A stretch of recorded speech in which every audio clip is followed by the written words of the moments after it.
Кастранцойлдың қажымас тарландары, тасымалмен өрілген арман бағы. Жампоздықтың үлгісі сендерсіңдер, елге арнаған еңбегін жалғандағы. Еңбегіне куәгер қатқақ дала, мекиен түз береді қаттап баға. Темір сынар төзесің суықтарға, қарға миын қайнатқан аптапқада.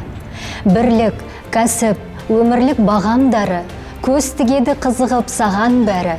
Станция екінші үйлеріндей секілді бір әулеттің адамдары. Құбыршылар әр үйдің жүрегісің, жаралған шаңырақты тіреу үшін. Қазынаға құбырмен құт дарытқан, отбасы мен отанның тірегісің.